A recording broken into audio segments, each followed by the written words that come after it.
They said she was nothing, just a housemaid. A poor girl from the village who should be grateful to scrub their floors and serve their meals. They humiliated her in front of everyone. They laughed when she begged for mercy. They threw her out like trash when she needed help the most. But what they didn't know was that the girl they destroyed would become the woman who would destroy them. This is the story of Amara, the maid who served food in the most luxurious house in the village, and returned 5 years later to serve justice. Welcome to African Drama Stories. I'm your narrator, and today's tale will shock you, move you, and remind you that karma never forgets an address. Before we begin, I need you to do something for me. If you're watching this right now, hit that subscribe button and turn on notifications. Why?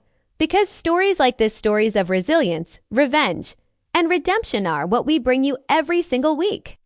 And trust me, you don't want to miss what happens next. Also, drop a comment below telling me, where are you watching from? What country? What city? I want to know, are you in Lagos, Nairobi, Accra, Johannesburg, London, New York? Let me know. Let's build this community together. Drop your location in the comments right now.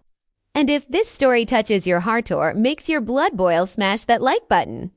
Share it with someone who needs to hear it. Now, let me take you back 5 years. Back to a small but wealthy compound in a village where everyone knew everyone's business. Back to the day when a young woman's life was shattered and her quest for vengeance was born. Are you ready? Then let's begin. 5 years ago, in a prosperous village where red dust roads met modern wealth, there stood the magnificent home of the Okonkwo family. Chief Okonkwo was a successful businessman who owned the largest trading company in 3 villages. His wife, Adana, was known for 2 things: her expensive jewelry and her cruel tongue. Their 2 children, Chidi and Ngozi, had inherited their mother's arrogance and their father's sense of entitlement. In this grand house, with its tall gates and marble floors, worked a young woman named Amara. She was 27 years old, with kind eyes and a gentle spirit. Every morning, she woke before sunrise to prepare breakfast. She scrubbed floors until they gleamed. She served meals with a smile, even when the family barely acknowledged her presence. Amara had worked for the Okonkwo family for 8 long years. 8 years of being treated like she was invisible. 8 years of eating leftover food in the kitchen while the family dined on fresh delicacies. 8 years of sleeping in a tiny room behind the compound while they lived in luxury. But Amara never complained she needed the job. She sent money home to her sick mother in a distant village. She dreamed that one day, things would be better. Adana, the madam of the house, treated Amara worse than a dog. "You stupid girl." She would scream if a glass wasn't polished perfectly. "Are you blind? Can't you see this floor has a spot?"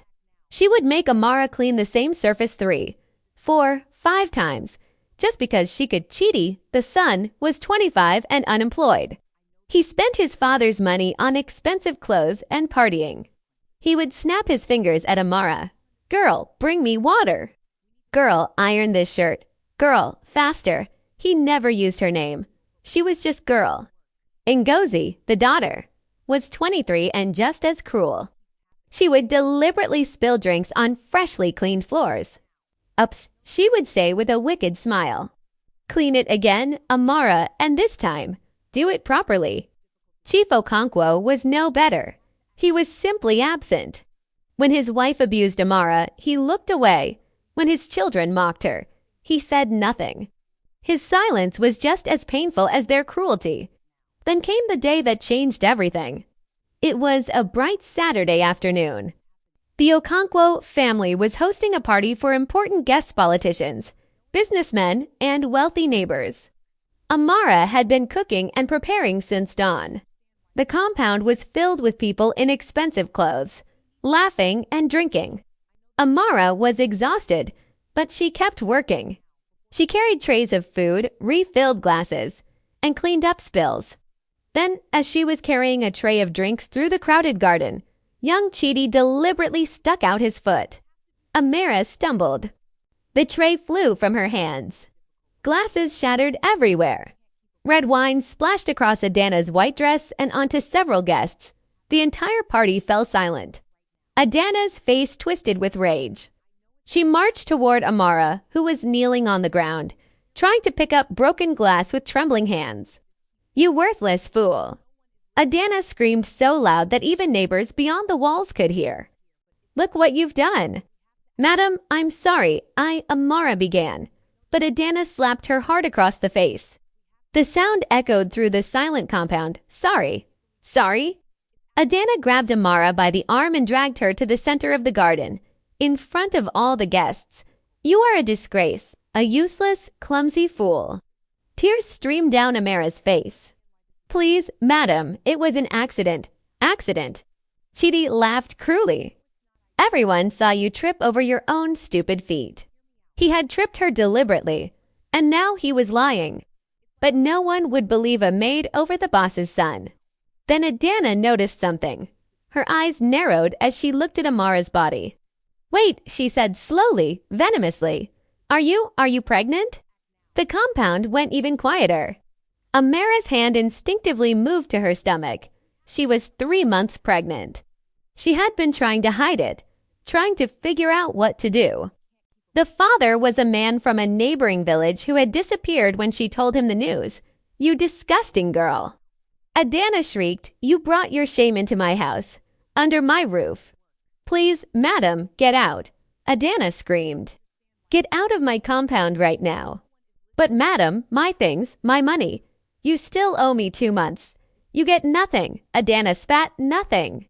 You are lucky I don't call the police and say you stole from us. Now get out before I have you beaten."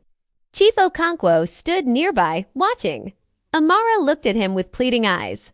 Surely he would intervene. Surely he would show some humanity. But Chief Okonkwo simply turned away and walked back into the house. The guests whispered and stared as Amara, sobbing and humiliated, was dragged to the gate by 2 security guards. They threw her out onto the dusty road. The heavy metal gate slammed shut behind her with a terrible finality. Inside the compound, Adana dusted off her hands. "Good riddance," she said. That girl was always useless anyway.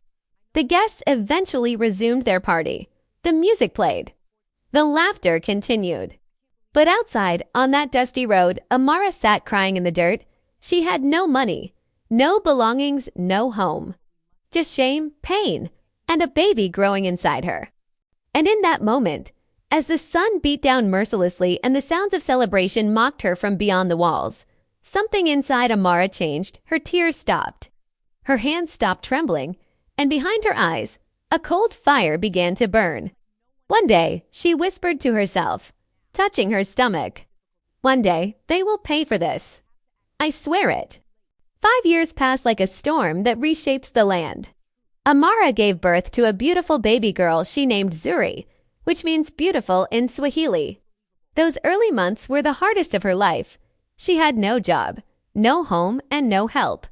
She did whatever work she could find, washing clothes in the river, helping at the market, cleaning houses in distant villages where no one knew her shame. But Amara was not broken. She was burning with purpose. Every night, after Zuri fell asleep, Amara would sit by candlelight with books she borrowed from a kind teacher in the village. She studied. She read everything she could about business, accounting, and law. While other young mothers her age were gossiping or resting, Amara was learning. One day, she met an elderly woman named Mama Kemi at the market. Mama Kemi was a successful businesswoman who had built an empire selling fabrics across 5 regions. She saw something special in Amara hunger, a determination that reminded her of her younger self. "Why do you work so hard, child?" Mama Kemi asked one day as Amara helped load fabric onto a truck. "Because I have a daughter to feed," Amara replied. "And because I made a promise to myself." "What promise?" Amara looked up, her eyes hard as stone. "That I will never be powerless again." Mama Kemi smiled. "I like you. Come work for me properly. Not as a laborer, as my assistant. I'll teach you everything I know about business." And so began Amara's real transformation. For 3 years, Amara worked as Mama Kemi's right hand. She learned how to negotiate with suppliers, how to manage money, how to read people's intentions, and how to spot lies and deception. Mama Kemi was tough but fair, and she saw potential in Amara that no one else had ever seen. "You're smart," Mama Kemi told her one evening. "Smarter than anyone gives you credit for. But intelligence without strategy is useless. Remember, the best revenge is not anger, it's precision." Amara absorbed every lesson like dry earth absorbs rain. As the business grew, so did Amara's responsibilities and her income. She saved every penny she didn't need for Zuri's care. She invested in herself. She bought professional clothes. She learned to speak English fluently, to carry herself with confidence, to look people in the eye without fear. By the 4th year, Mama Kemi made Amara a partner in the business. "You've earned it," the old woman said. "You work harder than anyone I've ever known," but Amara had a secret plan. While working with Mama Kemi, she had been quietly gathering information. She paid people to find out everything about the Okonkwo family. Every detail, every secret, every lie. And what she discovered made her smile for the first time in years. Chief Okonkwo's business was successful on the surface, but underneath, it was rotting with corruption. He bribed officials, cheated his partners, and kept a set of financial records. His son Chidi was drowning in gambling debts he hid from his father. His daughter Ngozi had been expelled from 2 universities for cheating and had been lying to her parents about still being enrolled. And Adana, the cruel matriarch, was having an affair with her husband's business partner. The perfect family was built on lies. Amara spent another year crafting her plan. She needed to be patient. She needed everything to be perfect. Finally, the opportunity came. Chief Okonkwo's company was being audited by the government due to suspicious financial activities. They needed an independent consultant to review their books and prove everything was legitimate. The audit firm they hired was one that Mama Kemi had connections with. Amara made a phone call, called in a favor, made an arrangement. And just like that, she had her way back into the Okonkwo compound. On the morning she was scheduled to arrive, Amara stood in front of the mirror. She wore a crisp designer suit. Her hair was professionally styled. She carried a leather briefcase. Her daughter Zuri, now 4 years old and staying with a trusted friend, had hugged her goodbye that morning. "Mama, you look like a queen," Zuri had said. Amara smiled. "Not a queen, baby. Something better. A woman who knows exactly what she's doing." As her car pulled up to the massive gates of the Okonkwo compound, the same gates she had been thrown out of 5 years ago, Amara's heart was calm, cold, focused. The security guard opened the gate, not recognizing the elegant woman in the back seat. Amara stepped out of the car, her heels clicking on the marble driveway she once scrubbed on her hands and knees. She was back. And this time, she was in control. The house looked exactly the same white pillars, the same perfectly manicured garden, the same fountain that Amara used to clean every week. But now she wasn't looking at it from the perspective of a servant. She was looking at it as an equal, no, as someone superior. A young housemaid opened the front door. She looked nervous and overworked, just like Amara had been. Their eyes met briefly, and Amara saw her own past reflected there. "Good morning, madam," the girl said quietly. "Please come in. The family is expecting you." Amara followed her into the sitting room, the same room where she had served countless meals and been screamed at countless times. The room where Adana would entertain guests and pretend to be sophisticated while treating her staff like animals. Chief Okonkwo entered first.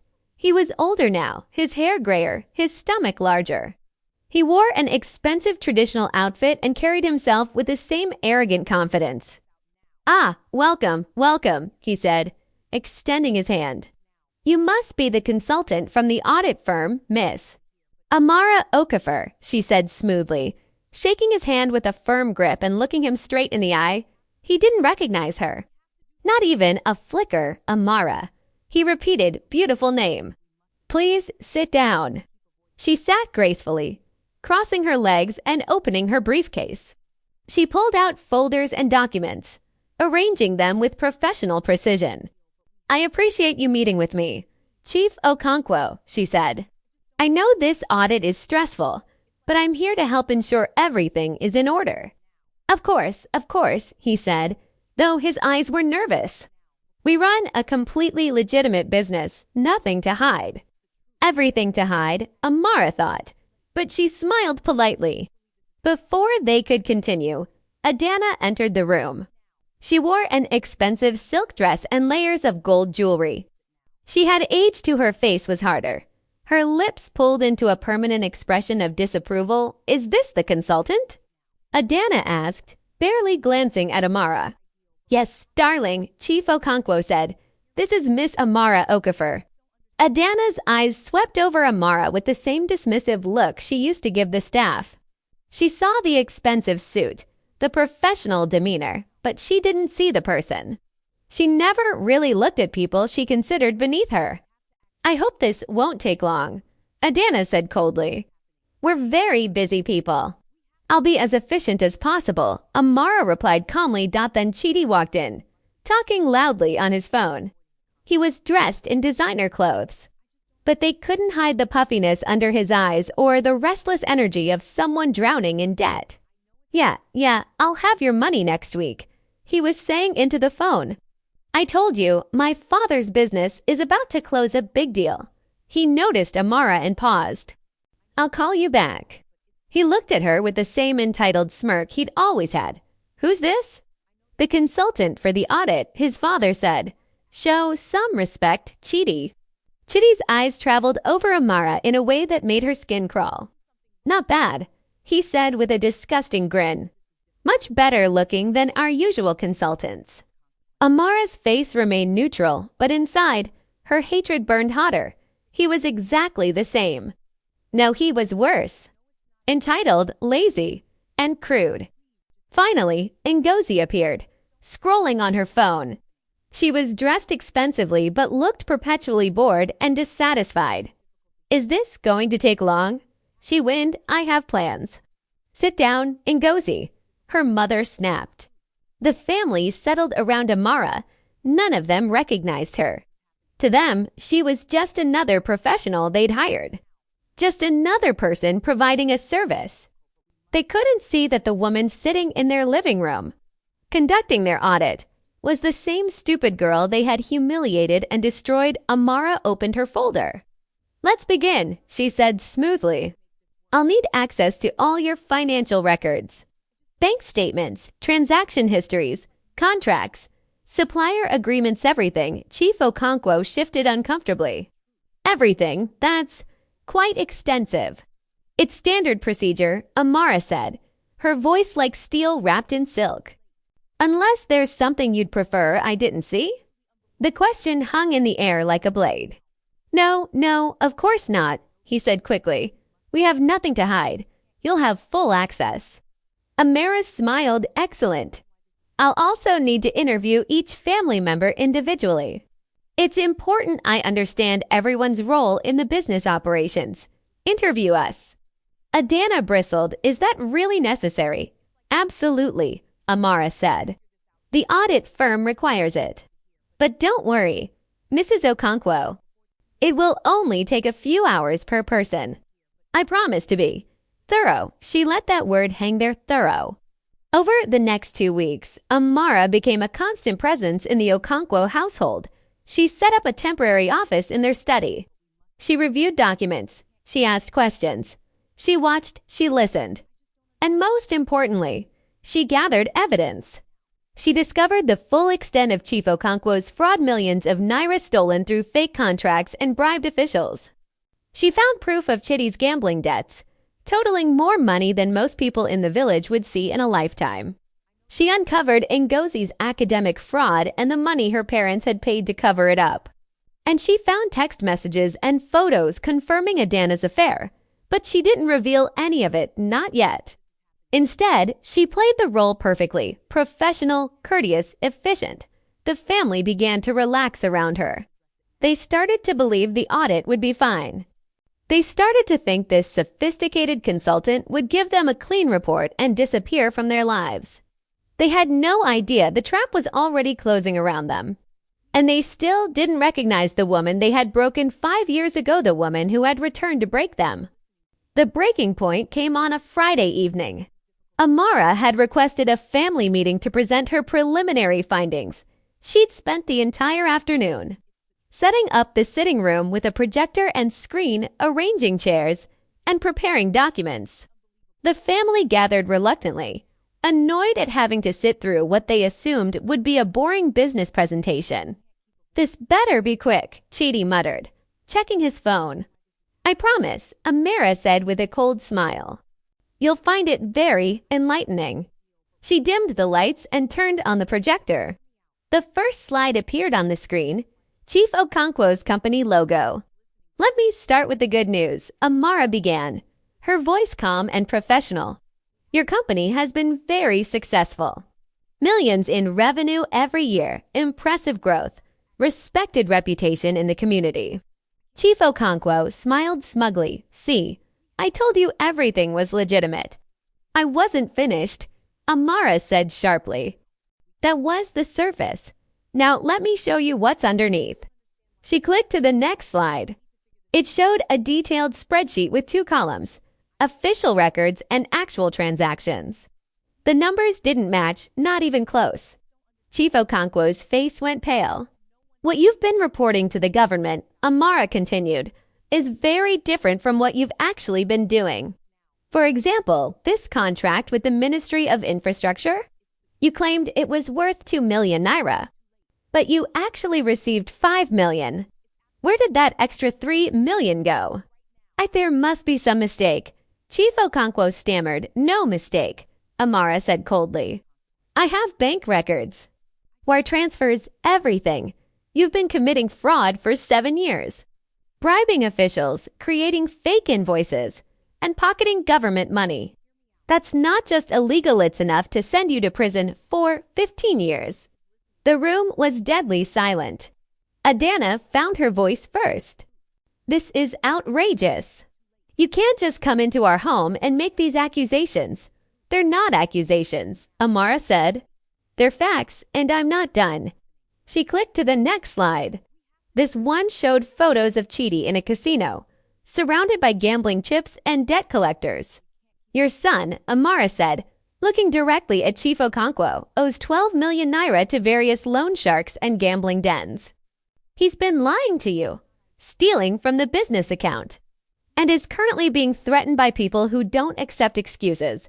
Chidi shot to his feet. "You have no right to investigate my personal life." "Sit down," Amara commanded, her voice like a whip.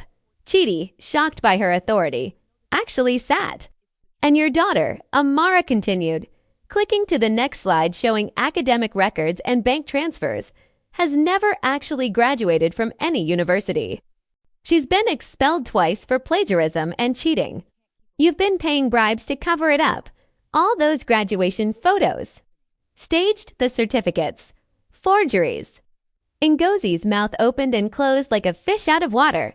How did I get this information?"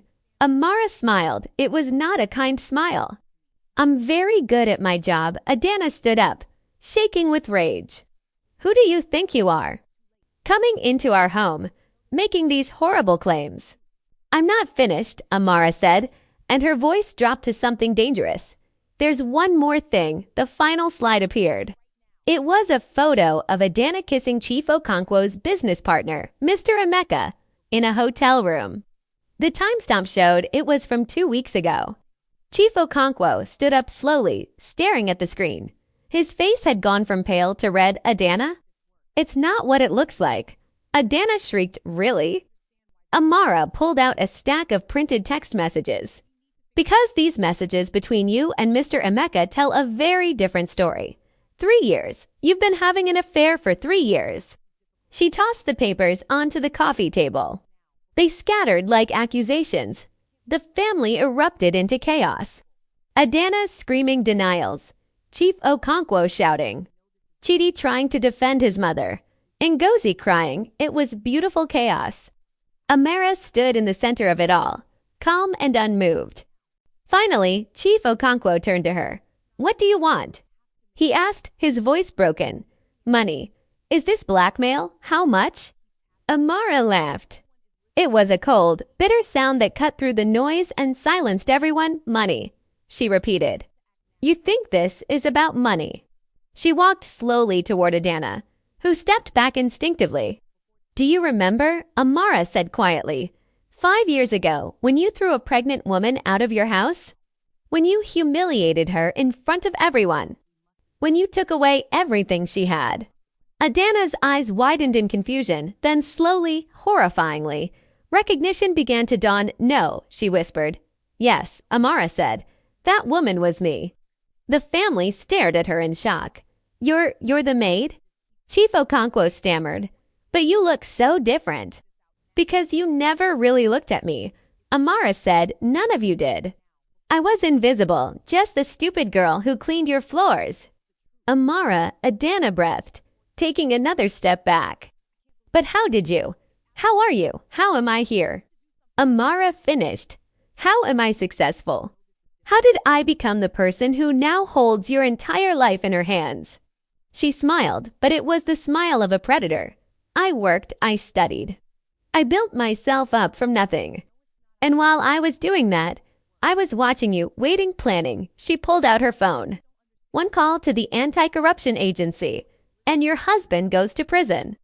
One call to Chitty's creditors with his current location, and your son won't live to see next month. One email to the education board, and Ngozi's fraud becomes public record. One message to the village elders, and everyone knows about your affair." Her finger hovered over the phone screen. Or she said softly, "I can walk out of here right now, close my report. Recommend the audit firm clear your company. Make all of this disappear." Chief Okonkwo's eyes lit up with desperate hope. "Yes. Yes, please. We'll pay you anything." "I'm not finished," Amara said. "You can keep your reputation, your business, your comfortable life, but you will do exactly what I say. Every single thing, for as long as I say." She looked around at each of them. "You will be my servants now." For the next 6 months, the Okonkwo family's life became a living nightmare carefully orchestrated by Amara. It started with small humiliations. Amara would call Chief Okonkwo at random hours, demanding he complete menial tasks. "Bring me coffee to my office." Now, he would come, this powerful chief, carrying a tray like a waiter. His employees would see. His friends would wonder.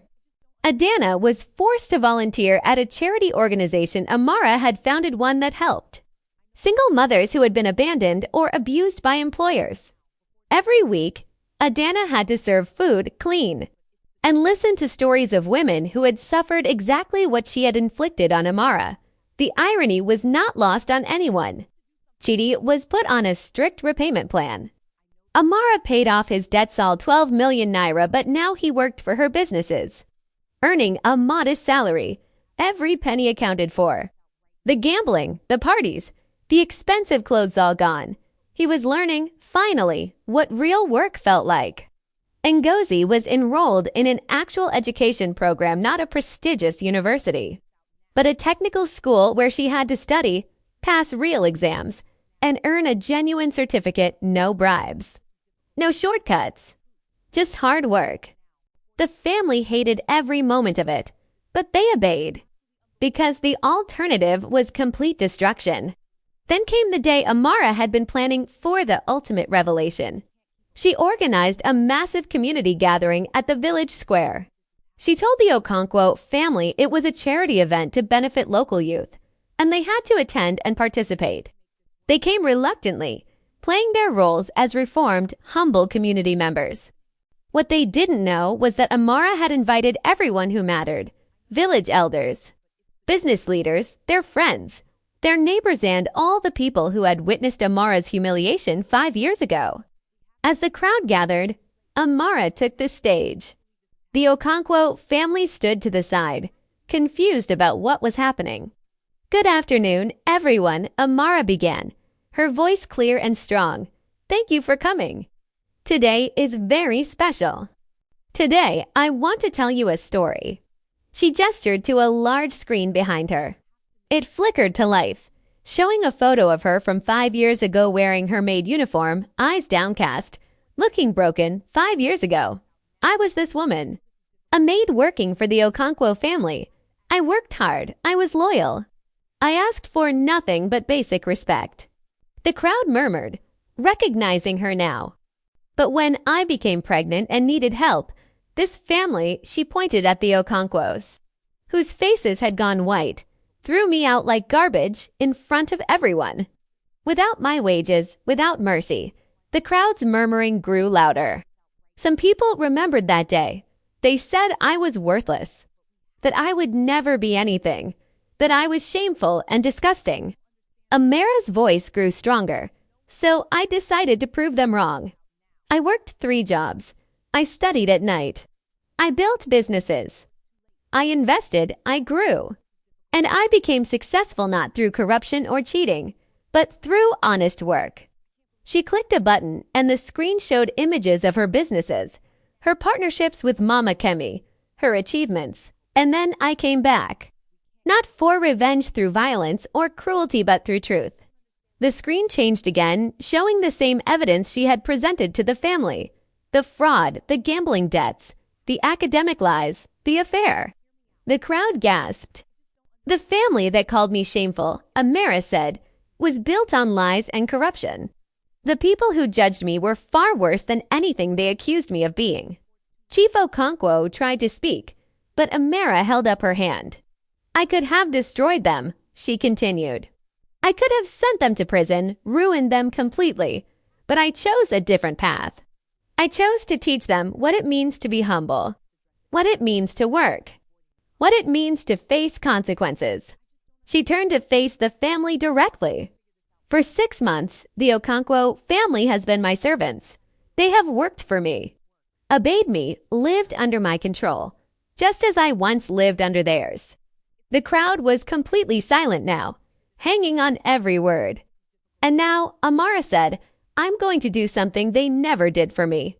I'm going to show them mercy. She pulled out a folder of documents. These are the debts I paid, the evidence I collected, the contracts they signed. As of today, I'm releasing them from all obligations to me. The debts are forgiven. The evidence will remain private. They are free. The Okonkwo family stared at her in shock. But Amara continued, her voice hard as iron. They will leave this village. They will sell their business, their house, their properties. They will start over somewhere else, with nothing but what they can carry. Just like I did 5 years ago, she looked at each of them. You took everything from me when I had nothing. Now you know how that feels. Chief Okonkwo fell to his knees. Please, he begged. This is our home, our legacy. Your legacy, Amara interrupted, is lies and cruelty. Your home is built on the backs of people you abused. You don't deserve it. The village elders nodded in agreement. The crowd murmured its approval. Adana started to cry real tears this time, not manipulation. Chidi and Ngozi looked lost, finally understanding the full weight of their family's actions. Amara descended from the stage and walked toward them. She stopped a few feet away. I forgive you, she said quietly, so only they could hear. But forgiveness doesn't mean forgetting. It doesn't mean there are no consequences. You will leave, you will rebuild. And maybe, just maybe, you'll become better people. She turned and walked away, her head high, her shoulders straight. Behind her, the Okonkwo family stood in ruins not destroyed, but humbled, not dead, but forever changed. The crowd parted for Amara as she walked through. Some people applauded. Others simply watched in awe. At the edge of the square, her daughter Zuri waited, holding Mama Kemi's hand. When Zuri saw her mother, she ran forward. Mama, did you win? Amara picked up her daughter and held her close. Yes, baby, she whispered, we won. But it wasn't a victory of violence or hatred. It was something more powerful, that it was justice. And so ends the story of Amara, the maid who served food in a luxurious house and returned to serve justice. Remember, Those who abuse their power will one day face someone more powerful. Those who show no mercy should expect none in return. If this story touched your heart, don't forget to like this video, subscribe to our channel, and comment below with your thoughts. Where are you watching from? What would you have done in Amara's position? Let me know. And remember, karma never forgets an address. Until next time, this is African Drama Stories.